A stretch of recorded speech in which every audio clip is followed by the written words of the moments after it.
Ask the Dean, episode 104. Hello, hello. Today is June 15th, and it is also the start of NAP. So there's a health professions advising conference, also a student element, happening in Denver, Colorado this week. And that's where a lot of the MAP advising team is. But Varinia, Grannum, and I are here to answer all of your pre-med questions. It's going to be a good one. We'll miss Ryan and Scott, but we will take good care of you. Yes. Varinia, Grannum. Hi. How are you today? I'm doing great. Nice to be holding down the fort here with you. Yeah, so Varinia, for those of you who don't know, is the former assistant dean of Prehealth and STEM advising at Hofstra University.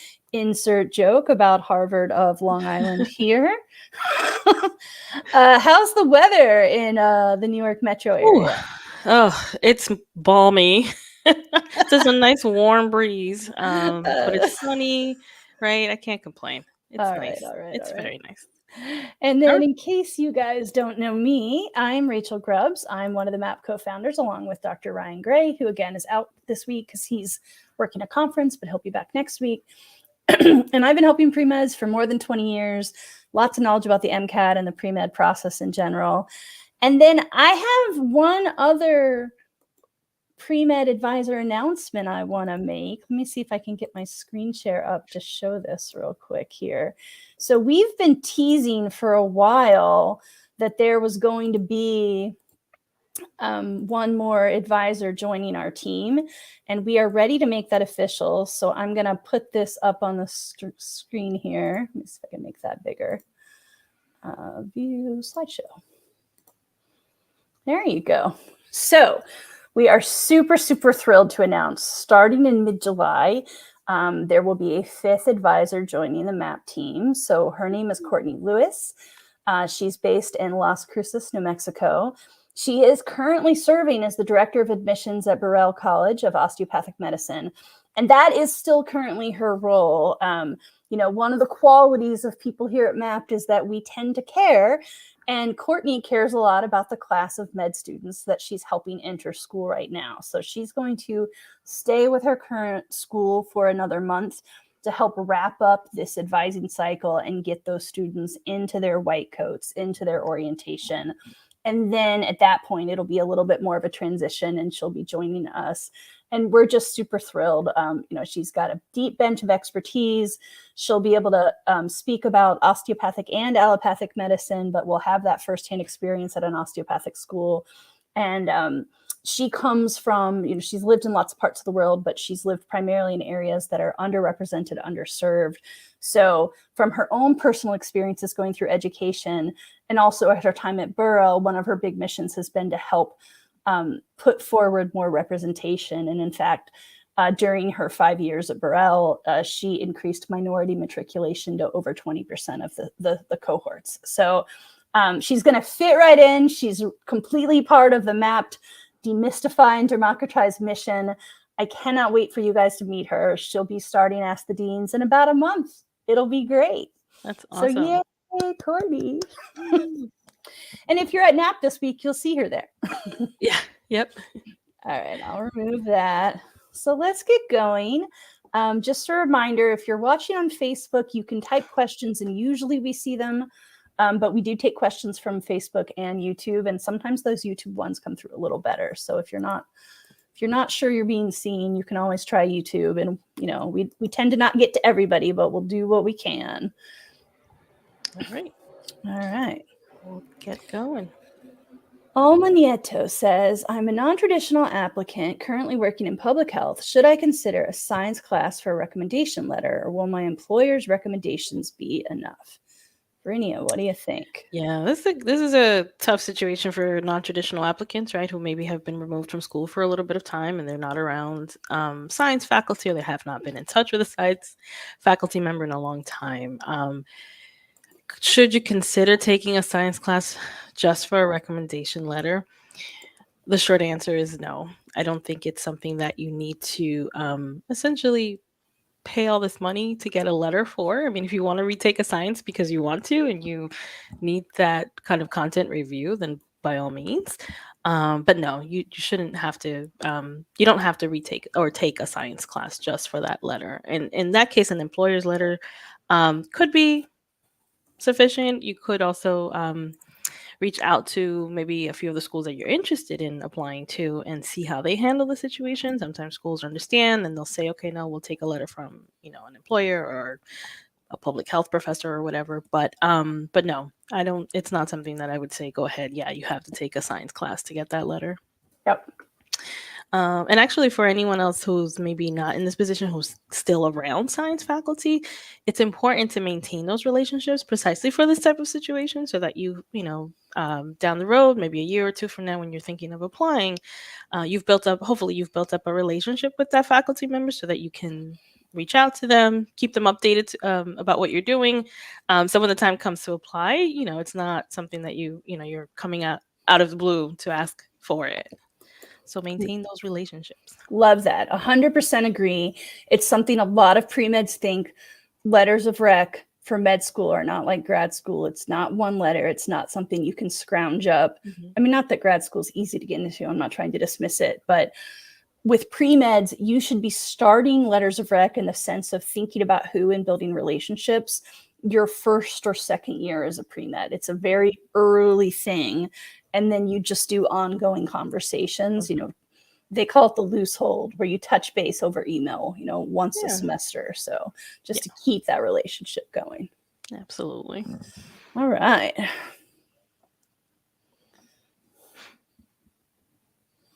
Let's see what else we got.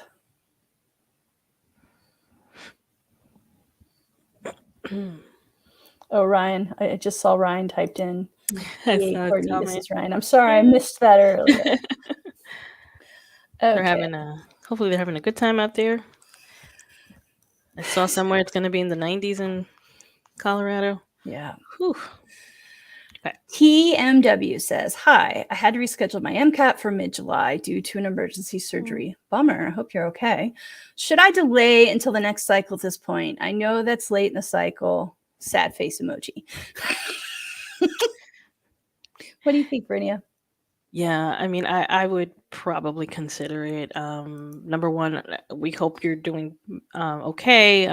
But maybe, if you're still sort of post-surgery, thinking about retaking an MCAT, or not retaking, I'm sorry, thinking about like gearing up to take it again, or to take it now, this late sort of in the cycle. Mm-hmm. It just seems like potentially it might be better to wait a little longer. What do you think, Rachel? Yeah, I'm leaning towards that too. I guess, T, what you don't tell us, and you don't have to type it all in, just things for you to consider, is where else are you with the rest of the application? Our big concern with taking MCAT in the summer isn't so much that it's completely too late. It's that it's very hard to do MCAT and do the application and do the application well. So if you had, maybe already postponed the MCAT due to some other reason, but you've already put in your primary, you're already pre-writing secondaries, maybe it's going to be okay. I also don't know how you're feeling with this emergency surgery. And again, you don't have to tell us, but if you don't have your health, you don't have anything, right? It doesn't matter how great the MCAT score is if you're not well enough to go to med school next year. So you just kind of have to weigh all those factors and decide, like, am I going to be able to put forth a really strong application even with my MCAT scores not showing up to mid-August? Because you would want, application in, verified. You would want all of your secondaries, not just pre-written, but once they're verified, you'll start getting them back even without an MCAT score, because most schools don't pre-screen. So have all those turned around within a week or two. And you might be doing all of that, if it's not done already, on top of MCAT prep, and maybe on top of healing for this surgery. So, I mean, my bottom line is I mostly agree with Varinia. It's probably going to have to be next year. But if you choose to go against it, it's still your choice. Just make sure you've thought through the whole process, not just the MCAT. Yep, absolutely. All right, let's see what else we've got here.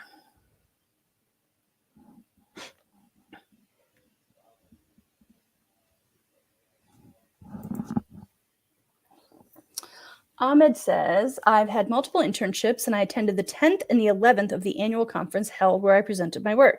Do I describe them as one activity? How can I describe a conference? Yeah, so Sorry, I just needed to reread this for a second. So the question is, should they categorize like the internships as one activity or in the conference as one activity? I'm not sure. Yeah, I think this is open for interpretation. I think attending conferences is one activity. Whether it was one or two of the same ones, you can just list it as conferences attended. And then in your description, you would list when you attended them.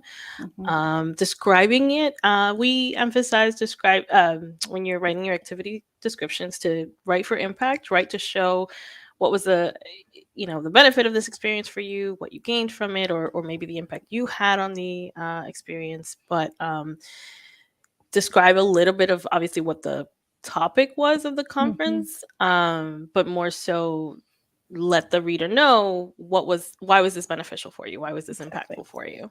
Yeah, right. It's all about impact. So it might be that you do want to collapse them down because you may have a lot to say about a conference or you might not have a lot at all.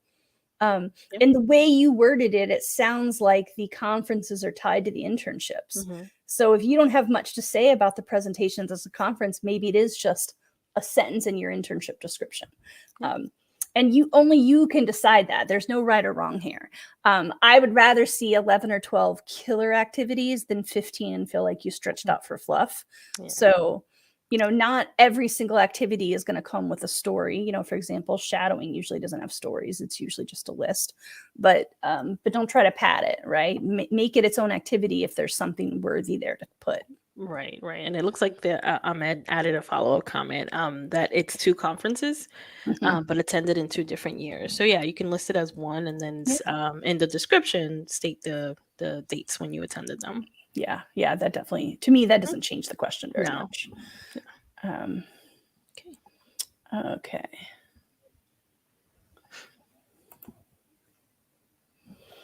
Yahia says, I'm an international student planning to apply next year. Is there any, next year, any? I'm thinking you're saying, is there any shadowing I could find? Or I couldn't find any shadowing due to COVID. Any advice? Yeah. Keep looking. Right? Well, yes, I like that. I would also say, have you heard about e-shadowing? And I'm looking for its banner. It's in here somewhere, I think. Okay, so if you go to eshadowing.com, we offer virtual shadowing. So during the school year, it's weekly-ish. Right now, we are on a little bit of a summer hiatus while we get our new schedule figured out. But if you go eshadowing.com, you can sign up for future shadowing sessions. And there's also a link there that'll take you to our archive of past ones. In-person shadowing is the best shadowing. Everyone agrees that. Everyone knows that. So we are not saying don't worry if you can't do in person, just do virtual. We're saying virtual is better than nothing. And virtual is excellent as a supplement to in-person. So Yahia, I know it's really tough, but you just have to keep calling, keep emailing, get creative. Don't just try the hospital in your town. Try urgent care centers. Try the doctor you go to for your own health reasons. Get really creative. Try a lot of things. Keep looking for that in-person opportunity. And then also look into virtual shadowing so you can supplement a little. Yep. Okay, let's see what else.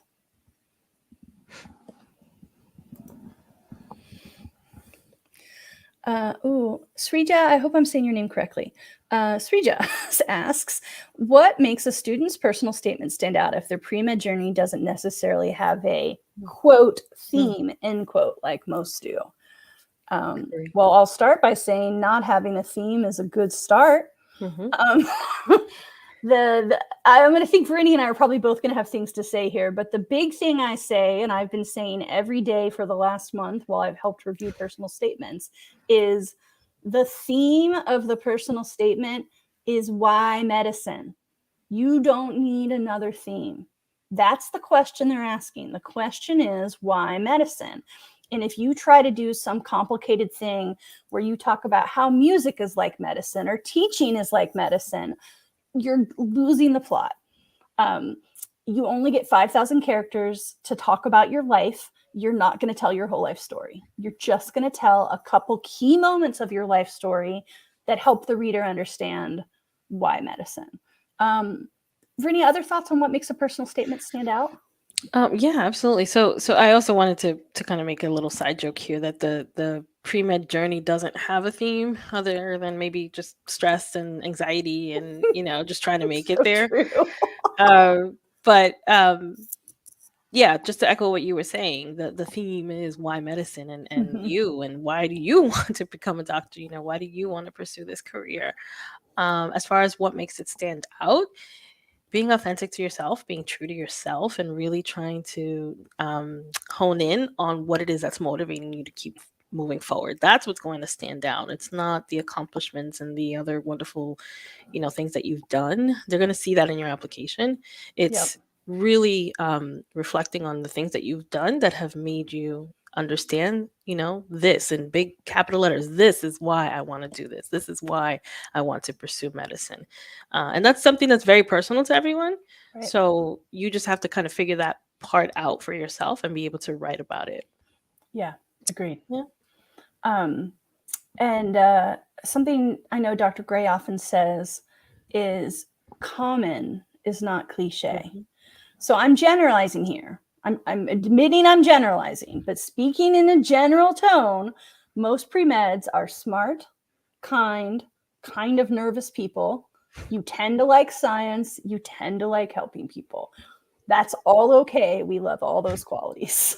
Even the slightly nervous thing, because I want a doctor who's really meticulous, right? It's cool if you can learn to manage your anxiety, but if you worry about getting it right, that makes me think you're trying to get it right. So a lot of the essays we read have very similar stories in them. There's lots of a grandparent fell ill, and that was the first time I thought about medicine. That's not cliche. If you're 6 years old, what exposure are you going to have to medicine if it's not yourself or a family member? That's just common.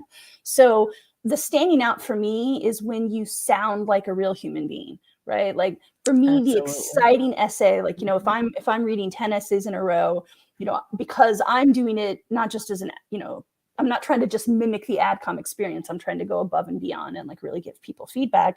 I'm going to pay close attention to all of them, but it is like a breath of fresh air when I read one that just sounds like someone really talking to me, and they weren't thinking about how can I sell you or impress you. They just say, here's my story. And then I'm really engaged. Absolutely. So, turn to your best friend and tell her why you want to be a doctor and record it. And that's a good rough draft on your essay. Good tip. Very good tip. All right, let's keep going. A common question. Serpentine wants to know, is submitting your application towards the end of June considered late? I would say no, not late. Nope. End of October, especially since many of the schools have an October 15th deadline, late. My rough rule of thumb is anywhere in June is fine. Yep. July is still maybe okay. And by August, I'm really starting to worry, and I want to know what your exception is. I want to know why you think you still have a chance. Because you might, but I want to know what you're thinking that makes August okay. Yep. Okay. You agree with that? I do. Right. Keep going. I will say we're getting a lot of here are my stats. Will you please analyze me? And this just isn't a really good forum for it. But I will quickly remind you guys that you can go to map.com and create a free account. And if you enter all of your GPA and activities there, we will take a look. And in fact, it's usually Varinia or I. Sometimes it's Ryan or Scott. Maybe in the future it'll be Courtney. Free GPA calculator is what's going under the thing right now because I'm looking for the right banner. But if you go to map.com and create a free account, then we can take a more in-depth look at your stuff and give you some feedback. And that's always included in the free trial. And it's also included in the pro level, but you get a free trial for at least 2 weeks. So as long as you kind of hop right on it, you'll be able to chat with us without having to pay for the pro level. And I want to also emphasize that for us to really give you good feedback, it's not just your courses and your stats, right? We want to see everything. What activities have you done? True. What else is going on? True. Yep. Yeah. All right, I can make that banner go away. There we go. Let's see, what else do we have?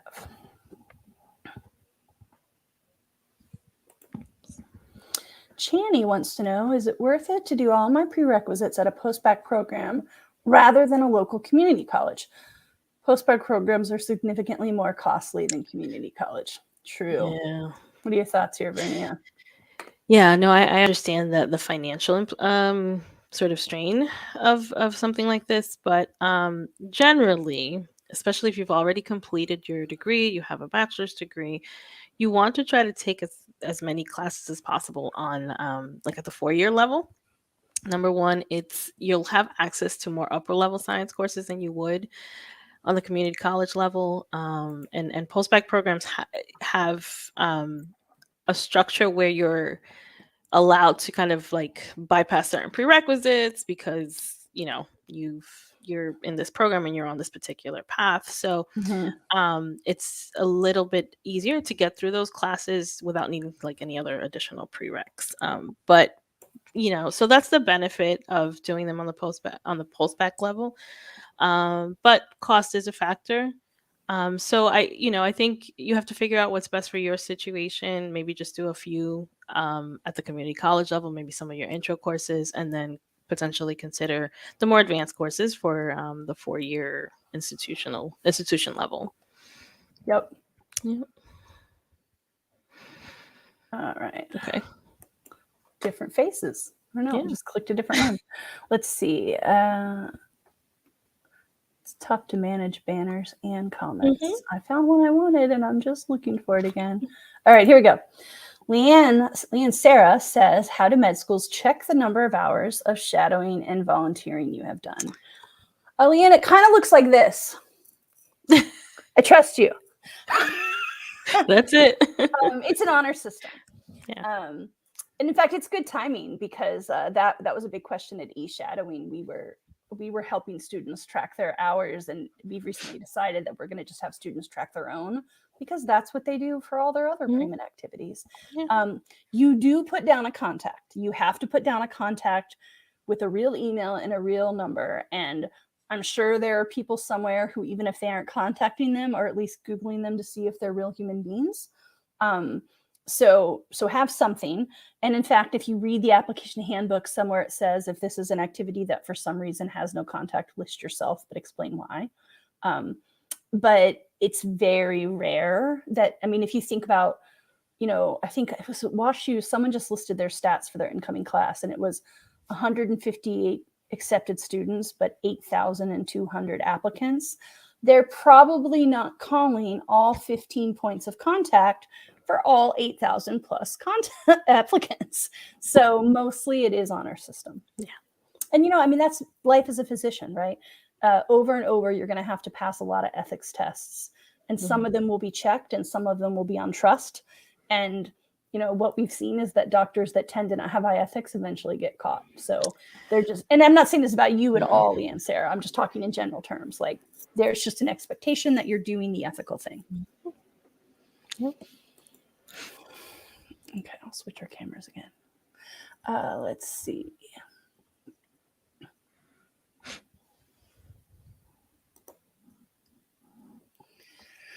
Liv says, when we hear, quote, holistic approach, end quote, to check our application, how exactly would that be? If, for example, we have a very competitive application, but the only thing that will be a bummer is the MCAT score. Liv, there are a whole bunch of people going, relate. Absolutely. You are not alone, my friend. And some people are going, actually, my MCAT is fine, but I was a non-trad and my old grades are horrible because I thought C's got degrees, right? Everybody's got a thing. What do you think about this, Miss Varinia?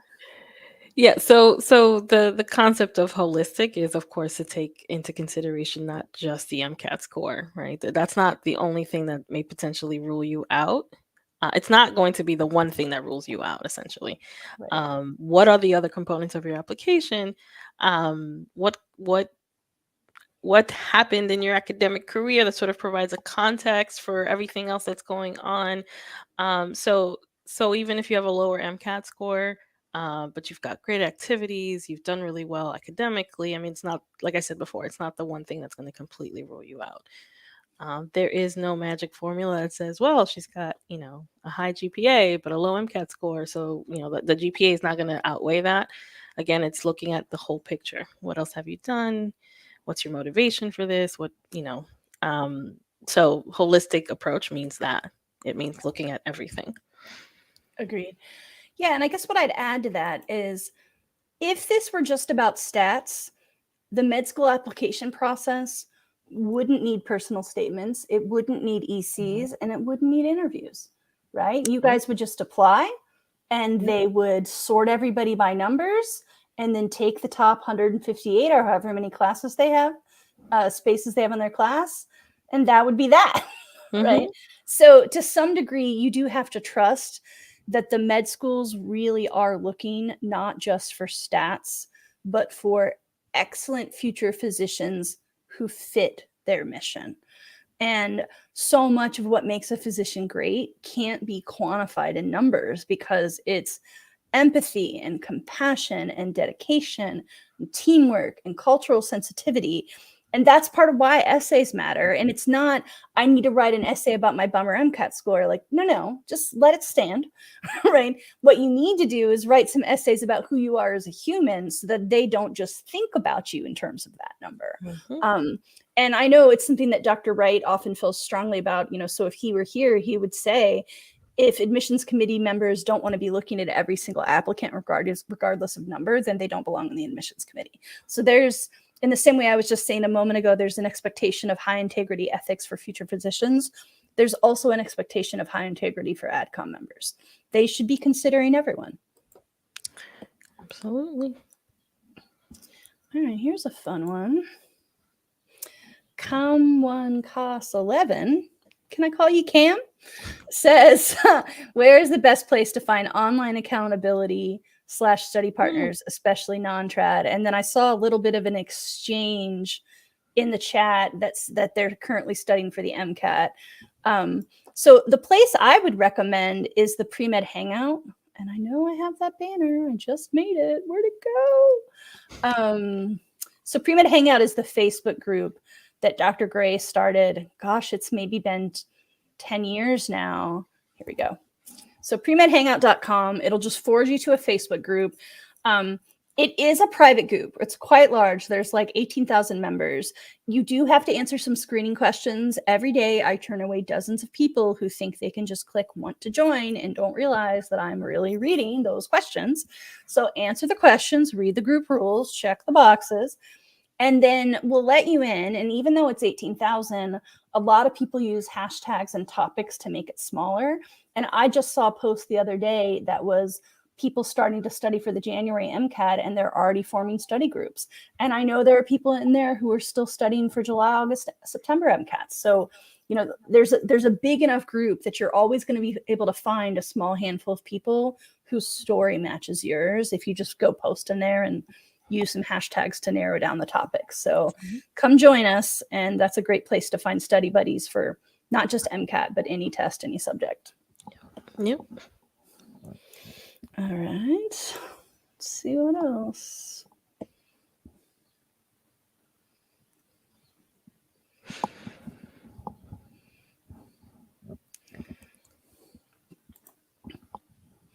Liv asks, what do you think about the SMP Special Master Program linked to medical school? Who would be a good fit, low GPA or low MCAT? Brittany, do you want to start by just briefly explaining for anyone who doesn't know what an SMP is? Sure. So a special master's program is a specially designed program for students who are pre-med and want to go on to medical school. You're taking pre-med courses, sometimes along with medical students. And you end up, once you're done with the program, depending, if you meet certain criteria and you hit certain benchmarks, you can get an interview or potentially get admitted directly into their medical school program. Who would be a good fit depends on your situation. So a special master's program, it's not a guarantee, number one. It's not like a magical solution. If you need grade repair, if you need some additional content review to do better on your MCAT. It is a very structured program and it offers that, but you may not necessarily need to take a full special master's program. Maybe you just need to take a couple of classes, in which case a postbac program would be better for you. So it's really not low GPA or low MCAT. It's more so what exactly is it that your particular situation, what needs to be addressed in your particular situation. So it's really looking at your grades, it's looking at your activities, it's looking at everything you've done, your MCAT score, and figuring out what are the areas that I need to really focus on. Yeah, I agree. Yeah, and I'll add, I have a little bit of a bias against SMPs. They're not bad. I think they're overrated. For one thing, they cost a lot of money, like so much money. And maybe you have a lot of money and that's wonderful for you, right? If you can afford it and that's not a reason to not do it, like just enjoy your good luck and your privilege. But sometimes it seems, and Liv, you didn't say this, so I'm just speaking generally. Sometimes it seems like people are lured to the SMP because the school says, well, I'm tied to this med school and I guarantee you an interview. And like, are you really going to pay $70,000 for one interview? I mean, that's a lot. Yeah. The other thing is, I think sometimes people think, well, it's an SMP, so that's going to make my chances better. But a lot of SMPs actually already have GPA and MCAT requirements. So I mean, like, I don't want to bum you out, but if you have a low GPA and a low MCAT, you may not even be a fit for some of the SMPs you're looking for. The other side of it is, this is sort of what Varinia was getting at, is check what's actually going on with your application. Because if you have, I don't know, a 349 and a 508, yeah, your stats aren't the best, but they're fine. So my question is going to be, is this really a stats issue, or should we be looking at how much clinical you got? Did you call something clinical that wasn't really clinical? Did your essays go off track and talk about why you thought about being a dentist a lot more than they thought about why you decided to be a doctor? You know, there's just so many things. So my advice is, before you do an SMP, do an application renovation. You know, you can apply to be a guest on the actual application renovation show.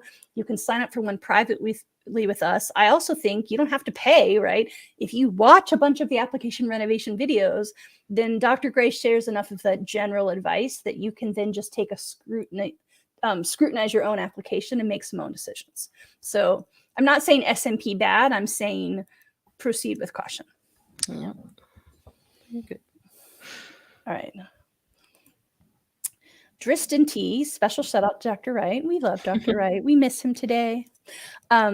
If I sent a primary to a school but didn't submit a secondary, do I have to mark myself as a reapplicant? Yeah, I would say yes. Yeah. Because it's not whether or not you sent a secondary, it's whether or not they got an application from you. Yep. And absolutely. You know, even if they didn't send you a secondary, right? Like you're still on their record as having applied. Exactly. All right. Well, that's easy peasy. Okay. Kawal wants to know, what would be an example of an adversity for an essay? Is it same as challenge? Yeah, it is. An adversity. Sure. Yeah, go ahead. No, I was going to say an adversity or challenge, it means essentially the same thing. You know, was there a situation that you had to overcome throughout life, whenever it was? How did you deal with it? How did you grow from that experience? At least that's how I'm understanding the question.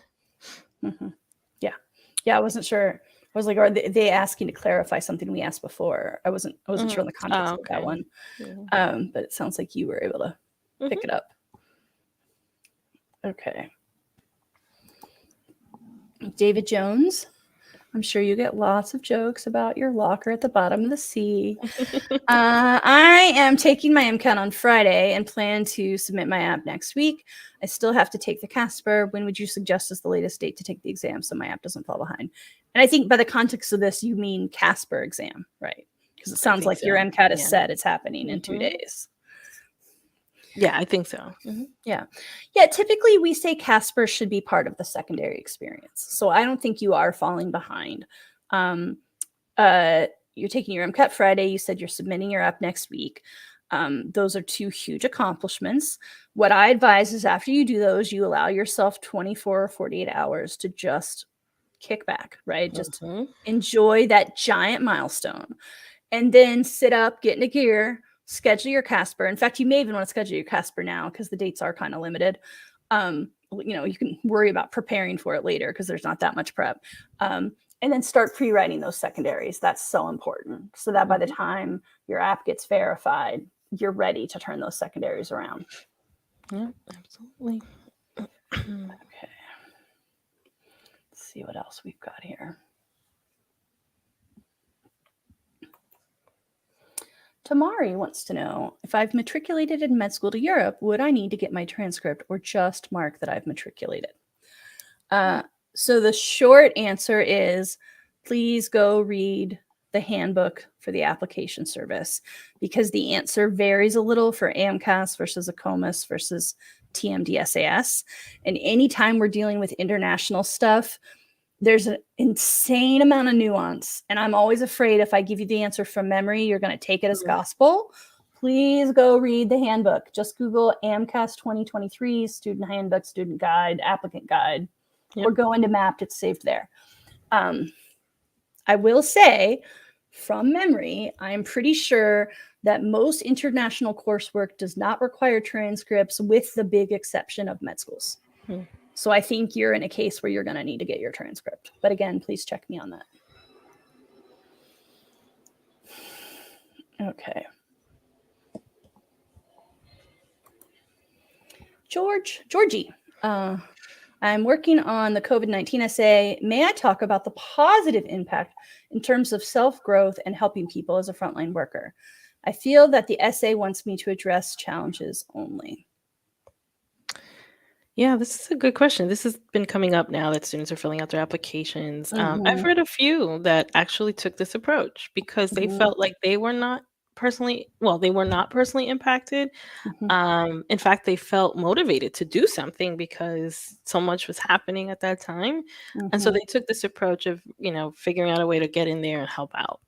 So while it does sound like the essay wants you to address a challenge, it's definitely okay to talk about the positive aspect, the positive impact that it had on you, or Right. And I haven't looked at that COVID prompt. I looked at it last week, but so it's been a week. I haven't looked at it in a few days.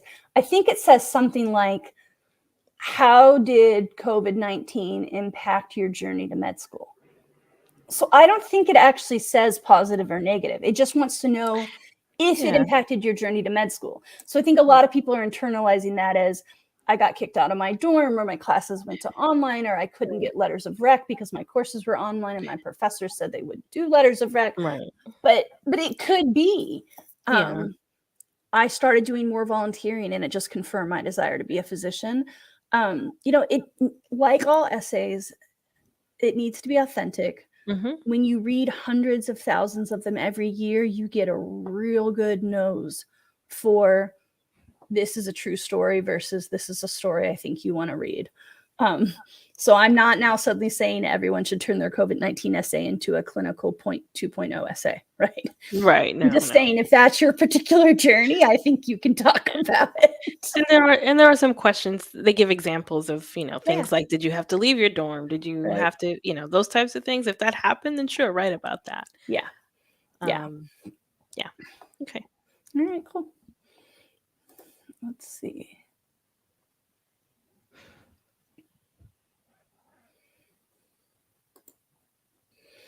T. Wallace wants to know, for secondaries, the adverse event / challenging essays, should it directly relate to you? My wife was diagnosed with cervical cancer 5 years ago. I'm sorry. And we have had to adjust our life together, and it made us both grow. Absolutely. My instinct is to say yes. I agree. Because this affected you too. Yeah. Right. You were right there with your wife. So it doesn't have to be that you yourself had to have undergone a personal experience or a challenge. I mean, this in and of itself was a challenge, of course. So yes, absolutely. Yeah, and to me, that's an important part of medicine, because physicians need to remember that it's not just the patient, it's the patient's family. I mean, my dad had quadruple bypass. I mean, he's still alive and kicking, doing great, but this was like 15 years ago. And he was divorced with no children at home. And and this isn't to bash those healthcare workers, they just he wasn't admitting his life to them. So his grown daughters, i.e. me, had to inform the healthcare staff, he's telling you he can go home and he'll be fine. He's not admitting to you that you've said he can't pick up a gallon of milk and he lives alone. And they were like, oh, that's at odds. Someone's got to pick up that gallon of milk for him, you know, and like, you know, the physician team was more than happy to help us work out a plan, but like, you know, sorry, Dad, I'm outing you, but my stubborn dad wasn't into it, right? It took another family member to make that plan. So I mean, I have firsthand experience saying, yeah, you were part of that. That's a great point. Yeah. Sorry, Daddy. You were stubborn. Let's see. Ulrich wants to know. I was a medical student in Africa, Cameroon, 6 years ago. Should I put my clinical rotation as a med student in my application? Yeah, I would. I hope that you've also been able to get some clinical here in the States. But sometimes we'll tell students who are doing like study abroad or shadow experiences, oh, be careful of putting clinical overseas. But what we're saying there, Ulrich, is like, don't tell me about something you did in another country that wouldn't be allowed here. But we also have med students in this country go do clinical rotations and get experience. So like, this is a case where I would say that experience is valuable, and I'm sure is part of your drive to be a physician here in the States. So yeah. But yeah, definitely they're going to want to know that you've had some US experience too, just because the healthcare system here is so weird. All right. We're getting a lot of repeat people, and I might call on you twice, but I just always like to see if I can get new people first. Yeah. Duke says, I'm a Navy vet applying this cycle, having issue trying to explain my duty and responsibility in the Navy to the work activities section. How should I add it? Duke, I'm not sure what you're struggling with, if it's because you have so many different responsibilities and activities that it's hard to put all that in 700 characters. If that's the case, you can certainly try to separate it by type, or potentially, you know, this could be a most meaningful. I'm not sure, right? It depends on your own situation, where you can just describe your different ranks or whatever in the military, and then in the most meaningful part, go into a little bit more about what you did. But remember, it's not, you're not listing your responsibilities, you're not listing your tasks and your duties, right? You're approaching this with an understanding that you want to kind of show the impact this experience had on you, or that you maybe made an impact on others while serving, right? That's the main thing. And how to write about that, I mean, it's tough. You just have to kind of go through several drafts until you can kind of hone in on that message. Yeah. Okay. You're not going to be able to list everything you've ever done. It's impossible. Right. Just think big picture. What was the meaning of this? Right. Yeah. And I'd much rather see only a couple sentences or even a sentence explaining what you did, leaving you to have characters to tell a story that shows me what you did. Right. So I don't need the full job description. Right. You know, just pick a thing you did or a couple things you did, and then talk a little bit about it so that I can picture it with you. Yeah. There you go. All right. Daniel came a little later to the live stream, but how do you view 4+ MCAT retakes? I mean, in a perfect world, we'd all take it once and be done. But if you didn't get it right the third time, then yeah, you take it a fourth time. Anytime someone gets beyond 2, the first thing I tell them to do is to pause and step back. So if you are now looking down the barrel, if you know, I don't know your situation, but if you just got your third MCAT results and you're going, oh no, what I want you to do is not go run at the test again. You need to make a major change. I don't know what it is, right? Maybe you were working 60 hours a week and trying to study at night when you were exhausted. Maybe you've been doing passive content review where you stare at books, but you never do flashcards or quiz yourself. I don't know, right? And there are great test prep companies out there. We work with Blueprint, but there's lots of choices that will help you figure that out. Also, a lot of people in the pre-med hangout will help you figure it out. There are lots of people in there willing to share study tips. And you can ask 10 people for study tips and get 10 different answers, and they might all work for you, or maybe 15% of them work for you. So what you're going to have to do is reflect and then try some things out and see what actually sticks. But take your time. I mean, I've absolutely seen people get into med school on their 4th MCAT. It's totally possible, but you only get 7. So like, take a break, make sure the next one counts, Absolutely. All right.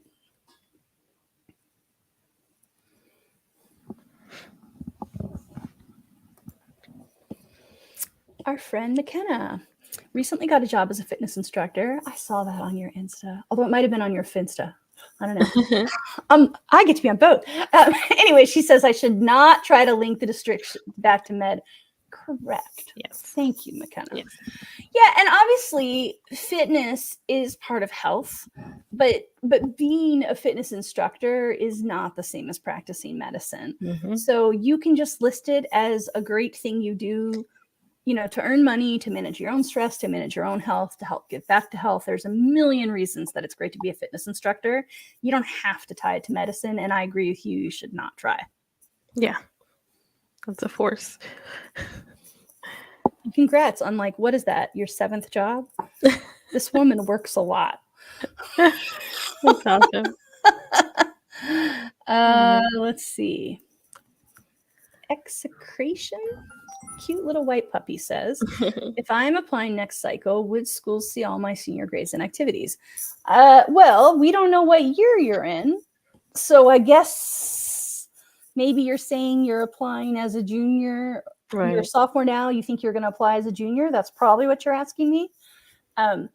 Here's how it works. You typically wait and order your transcripts when you're done with the school year in which you're applying. So even though we talk about applying late May, early June, your school may or may not be done. Some schools, if their quarters don't end until June 10th or whatever, you can typically pre-order your transcripts and just mark them, hold for spring grades.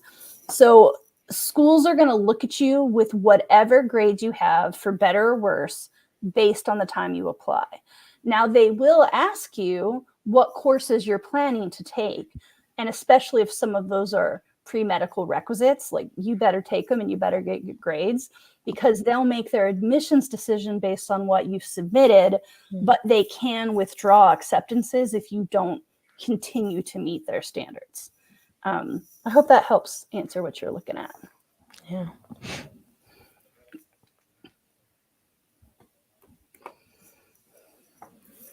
Albert says, hello, how should we approach why osteopathic medicine essays? I thought about describing my experience with the PCP doctor I shadowed, but I already talked about it in my primary. Good question. Albert, so you can still kind of talk a little bit about what you spoke about in your personal statement, in your activities descriptions, in your secondary essays. Obviously, you're not going to go into as much detail as you did in your personal statement. But the experience, it should, the whole why osteopathic medicine essay is really to kind of gauge your understanding of what this field is and why you're choosing to do it. So if you can do that through explaining and, talking about an experience with a doctor you shadowed, then use that experience. Yeah. You just want to have, maybe you have a different insight that you can share in the secondary that you didn't talk about in your personal statement. Yeah, I agree. And I would say that's going to hold true for interviews too. Don't assume they remember, because even if it's the same person, even if the person reading your secondary also read your primary, again, how many thousands did they read in the last month? Do they remember? Maybe, maybe not. Yeah. So don't ever let a prior answer get in the way of the best answer now. And that's going to be true throughout your secondaries. It's going to be true throughout interviews. So I do agree, you may sometimes choose to take a different angle, but sometimes the very best answer is the exact same answer.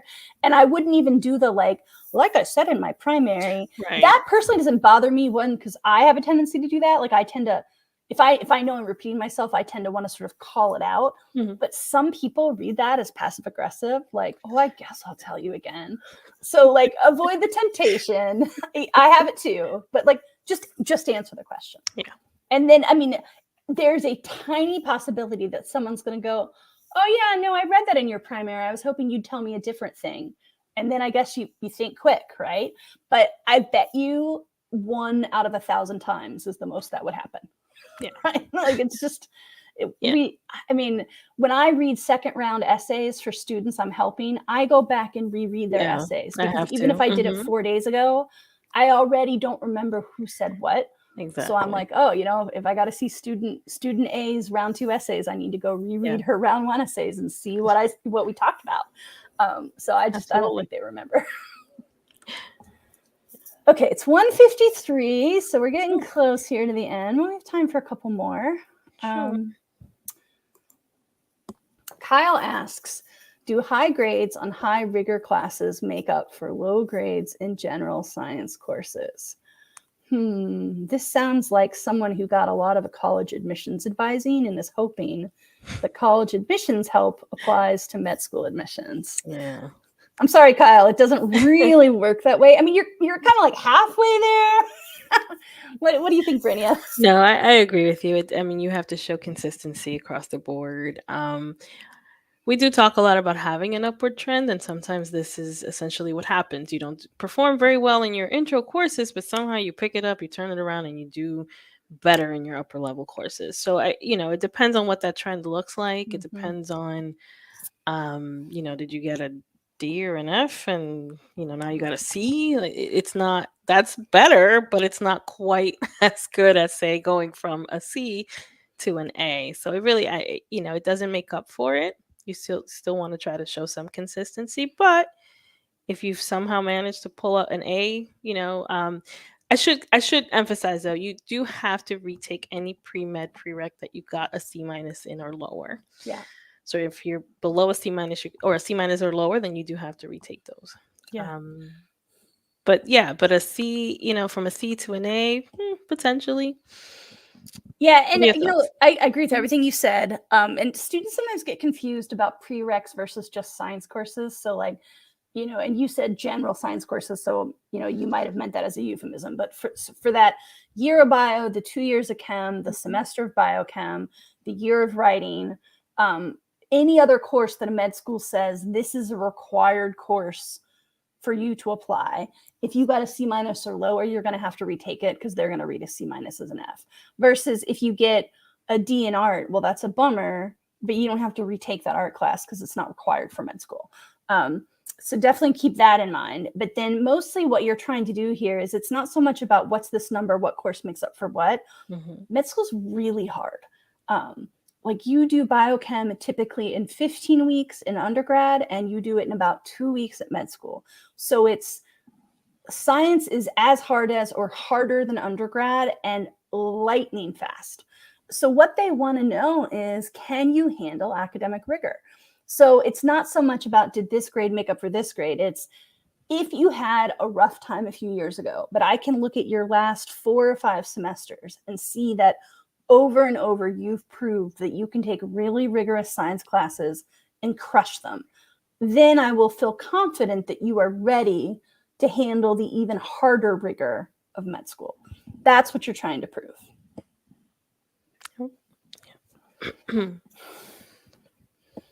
All right. It's 1:57. I think we'll do one more. Sure. Ahmed says, should we include future activities in the primary application, especially if it got stopped or postponed because of COVID-19? So there's something new this year for AMCAS. Historically, the application services have said it's fine to project your activities forward until time of matriculation.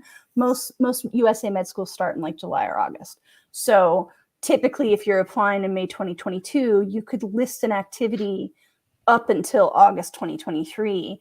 This year for AMCAS, it's different. You have to list all of your completed hours. And then if you want, you can separately list projected hours. But what they don't want to see is I'm going to do 2,000 hours of this, but it started June 2022, because they're going to do the math and know, well, you probably only did 40 hours so far because we're only a week into the month. So they're going to want to see, here's what's completed, here's what's not. I will say at this point, not having clinical because of COVID, that's not really in play anymore. It was in big play when COVID first happened and the whole world shut down. I do understand that it's still a lot harder to get clinical volunteering, but the world is desperate for clinical workers. So what it means for those of you that are saying, I'm struggling to find clinical, is you need to broaden your horizons and look for some paid work opportunities. And I know that's not always easy because maybe you don't have transport, or maybe they want work schedules that aren't reasonable with your study load. So I'm not trying to write it off like it's no biggie. I'm just saying clinical is expected. So whether it's paid or unpaid, you got to go find some opportunities and get that experience. And it's not just about for the med school. It's for you. You need to prove to yourself that you want to be a physician. They're going to ask you all kinds of stories and questions about why medicine. And if you don't have a rich bench of patient experience to draw on, you're not going to answer those questions in a compelling way. Yeah, absolutely. All right, friends. I think we'll cut it off there. Sorry if that seemed like a bummer. I know, right? On a cheerier note, I did want to mention this came out of some students in our application academy. If you're taking the MCAT maybe this Friday or Saturday, or maybe later in the summer, and you want a little bit of help just managing your breathing and your anxiety, I'm doing a free workshop Thursday night that is specifically like yoga breathing with pre-meds in mind. And just go find on Instagram. You can find it there. I actually haven't posted it yet, but I'm going to post it in like a minute. So you'll find it on Instagram in a minute. And you can find some more details there, but it'll be free. And again, it's just managing your breath and your anxiety for MCAT testing or anything that makes you nervous. So that's not really part of MAPT. It's just sort of an intersection of my yoga life and my pre-med life. So if that's interesting, go check it out. But still very beneficial. Take care, everybody. See you next week with the 4-person full team in force. We'll be 5 in July. The big 4. Or the big 5, soon to be. Bye, everyone. Bye.